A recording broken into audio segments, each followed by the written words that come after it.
I just get fed up of the word no all the time. You just walk into something and it's, no, you can't do that. No, that costs too much. It's all defined by money, what you can and can't do. And I just think, bollocks, you know, a show like this, you know, how can you, well, the first thing I was hit with, you can't rehearse it. What do you mean you can't rehearse it? Well, there's no venue that you could put all this up.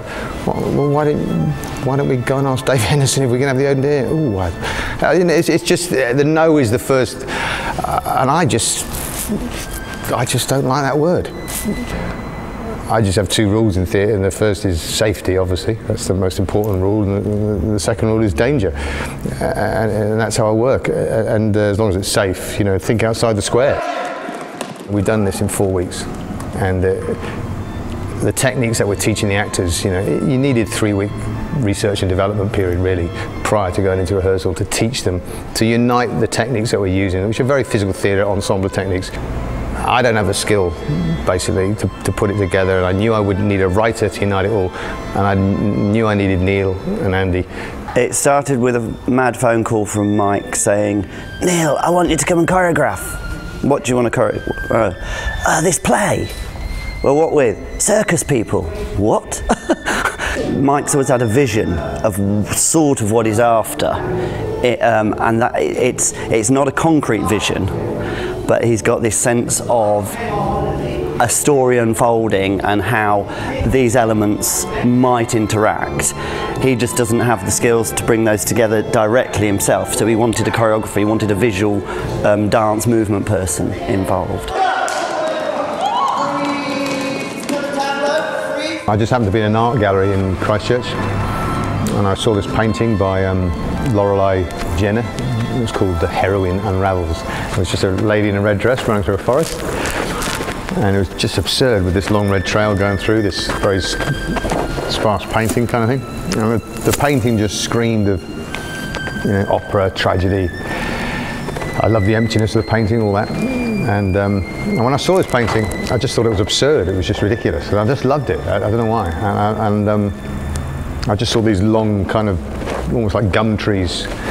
And I just saw the potential for aerial work dropping in, like poles and rope and web and all that kind of stuff. And the play starts off with this character, Turner, and he's looking out of a window, and it's in a nut house, it's an intuition. And I always remember he was just looking out a window, and he just goes, "Epping Forest." And he just sees his forest out the window. And the painting reminded me of that. So I made that connection, and then I thought, that's not a bad starting point. The script really sort of controls the piece, so we can't do anything.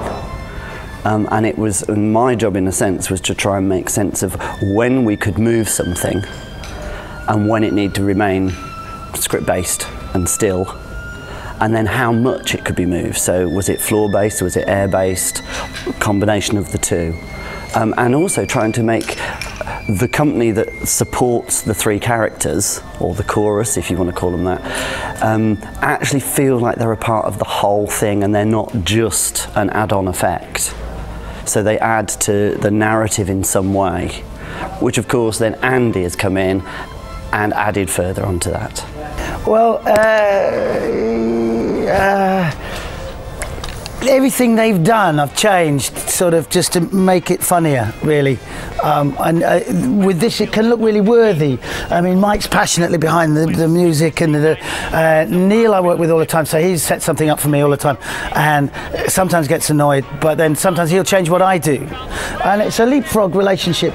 I mean, even Mike, you know, once you may come to fist fights now and again, but even Mike, sort of, we kind of leapfrog each other, so I can, you know, they can set something up for me, and I'll go, here, what do I do now? And then Neil will take it on, so things really develop. The one thing I've found since I've been in New Zealand is the people I've met, they just have, these are mostly circus performers, you know, and the odd actor, they just have an incredible passion for what they do.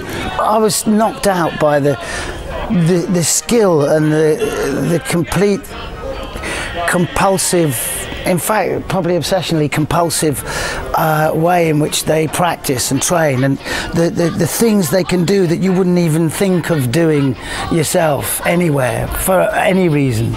And so they're nuts but magnificent at the same time. I think it's more than a nice little moment. It's a great moment. But it's first rung, second rung of a ladder. And if it works and people get behind us, then actually I think this sort of work could go big. We're absolutely knackered. We're bleeding because it's as you know, this room is so cold. But there are moments of sheer, you know, I think you know yourself, there are moments of sheer joy in that, and we'll get there, don't worry.